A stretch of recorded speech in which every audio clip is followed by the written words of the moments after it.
la lluna i el sol.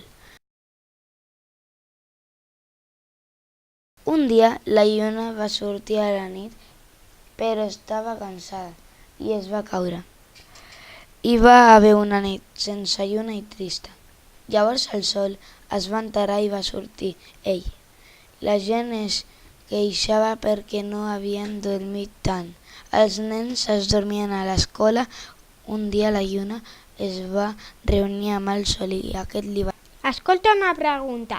Per què estaves cansada? Perquè tinc que estar tota la nit desperta.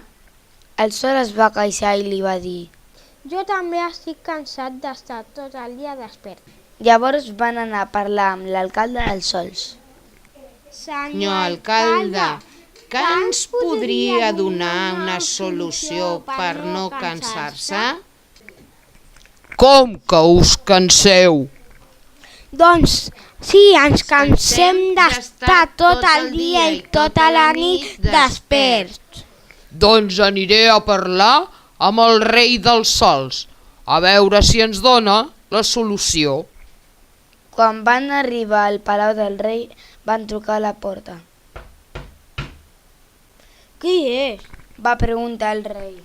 Som el sol i la lluna, que venim a veure si vostè té alguna solució. Doncs passeu. Què he de solucionar? Que ens cansem d'estar tot el dia i tota la nit desperts. Doncs canviarem l'hora. Tu sol estaràs de 1 a 12 i tu lluna de 12 a 1. Molt bé, així no ens cansarem tant. I de dia i de nit, la lluna i el sol s'han decidit.